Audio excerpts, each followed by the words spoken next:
আপনাদের মাঝে নতুন একটি ভিডিও নিয়ে আসা হলো। ছাদের রেলিং কি মালামাল ব্যবহার করে তৈরি করেছি সেটি বলবো। এখানে হাইট দেওয়া হয়েছে 1.5 ফিট, টানা ব্যবহার করে হয়েছে 3টা এবং খুঁটি। হাতল ব্যবহার করেছি আমরা ডি বক্স, টানা ব্যবহার করেছি 1/2 3/4, খুঁটি ব্যবহার করেছি 1.5 বক্স এবং কি হেভি মজবুত এবং স্ট্রং। এখানে আরও কিছু কাজ করা হয়েছে, যেমন ছাদের রেলিংয়ের উপরে অনেক কোণা দেখতে পাচ্ছেন।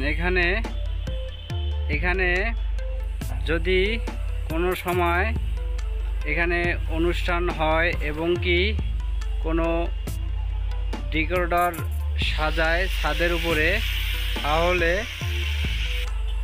তাহলে এখানে আপনি খুব সহজে ডেকোরেটরের বাঁশ এবং ঢুকাতে পারবেন। এখানে এইভাবে ডেকোরেটরের বাঁশ এখানে খাড়ায় ঢুকে দিয়ে সাজায় নিতে পারবেন। এখানে আমরা স্টেট ছিল, এখানে কিছু কাজ করা হয়েছে।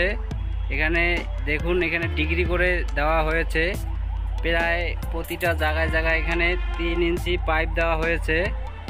এখানে এই যে এখানে আমরা 3 ইঞ্চি পাইপ দিয়ে তারপরে এখানে কার্যক্রম করা হয়েছে এবং কি গ্যাপ বাইর করে আমরা এখানে খুঁটিটা যদি সহজে ঢুকানো যায় সেজন্য এইভাবে দেওয়া হয়েছে। এখানে প্রতিটা জায়গায় জায়গায় দেওয়া হয়েছে। এখানে অনেক কাজ করা হয়েছে এবং কি হাতলের ডি বক্সটি দেখাবো। এখানে হাতলটি দেওয়া হয়েছে ডি বক্স 2.5 ইঞ্চি সর্বোচ্চ হয়। এখানে উপরে রাউন্ড শেপ, নিচের চ্যাপটাটি থাকবে নিচে। এখানে ব্যবহার করা হয়েছে স্টিলটেক কোম্পানি। এখানে লেজার প্রিন্ট করা রয়েছে। এখানে 1.2 মিলিমিটার আমরা স্টিলটেক কোম্পানি দিয়ে কাজ করেছি। এই ছিল আজকের মতো এই ভিডিও। ছাদের রেলিং দেখতে খুবই সুন্দর লাগছে, খুবই কম খরচে তৈরি করতে পাবেন।